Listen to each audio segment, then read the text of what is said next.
ভাই গুরুত্বপূর্ণ কথা ইরান ইসরায়েল এবং আমেরিকা নিয়ে। এন্ড বর্তমানে যে অবস্থা দেখা যাইতেছে, এখন তো আমেরিকা ইসরায়েল পিছু হটানোর চেষ্টা করতেছে। এখন অবশেষে আমেরিকা ঘোষণা দিছে যে যুদ্ধবিরতি কিভাবে থামানো যায়। এখন আমেরিকার প্রেসিডেন্ট বলছে যে ইসরায়েলের প্রেসিডেন্টের সাথে কথা বলবে। এখন কথা বলে ইসরায়েলের প্রেসিডেন্ট কি বলে, এই সংঘর্ষ চালিয়ে যাবে কি যাবে না। আবার বলছে যদি আমরা সম্মতি দেই তাহলে ইসরায়েল এই সংঘর্ষ চালিয়ে যাবে।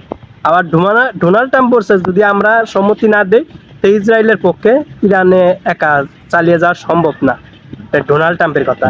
এখন বর্তমান পরিস্থিতি যা দেখা যাচ্ছে, আবার মনে করেন ইরান ঘোষণা দিছে যে তারা 6 মাস পর্যন্ত অনায়াসে এই সংঘর্ষ চালিয়ে যেতে পারবে, কোনো সমস্যা হবে না। এখন তো মনে করেন যে এই কথা শোনার পর ইসরায়েলের তো ঘুম হারাম হয়ে গেছে, তাদেরও অস্ত্রের মজুদ এখন মোটামুটি অনেকটাই কমে গেছে। বিশ্লেষকরা বলছে যে এই সংঘর্ষ আমেরিকা এবং ইসরায়েলের পক্ষে চালানো 6 মাস সম্ভব না। কারণ ইরান এবং আমেরিকার ওদের অস্ত্র ভান্ডার ফুরিয়ে আসতেছে, ফুরিয়ে প্রায় গেছে। যে যুক্তরাষ্ট্র ঘোষণা দিছে যে 4 সপ্তাহ চালানো সম্ভব, 4 সপ্তাহের মধ্যে। আবার যুক্তরাষ্ট্র এই বলছে যে আমরা 4 সপ্তাহের মধ্যে সবকিছু সমাধান করব। আবার ইরান ঘোষণা দিছে যে তারা শুরু করছে, আমরা শেষ করব। এই সংঘর্ষ কতদিন থাকবে কতদিন থাকবে না, এটা মনে করেন যে ইরান ঠিক করবে, ডোনাল্ড ট্রাম্পে ঠিক করতে পারবে না। এখন দেখা যাক, মধ্যপ্রাচ্যের যে পরিস্থিতি দেখা যাইতেছে, জানি না যে এই সংঘর্ষ কতদিন থাকে। এখন আমরা চাই আমাদের এশিয়া মহাদেশের মধ্যপ্রাচ্যের সকল দেশই চাই যে এই সংঘর্ষটা তাড়াতাড়ি বন্ধ হয়ে যায়।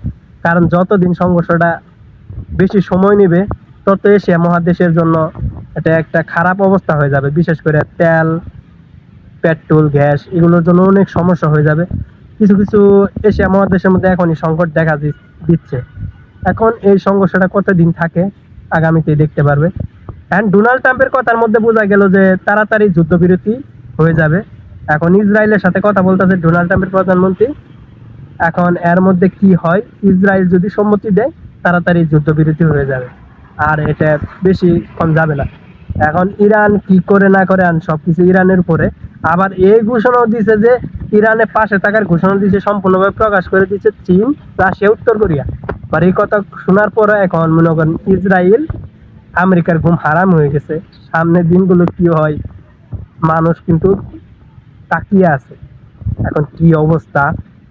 কারণ এই যুদ্ধ যদি বিরতি বন্ধ হয় তাহলে মনে করেন যে ইরান জয়ী হয়ে গেছে। কারণ ইরান যে পরিমাণ আমেরিকার ক্ষতি করছে, মধ্যপ্রাচ্যের আমেরিকার যত সকল ঘাঁটি আছে সবকিছু দেখছে, আমেরিকার ঘাঁটিগুলোর অবস্থা খুবই খারাপ।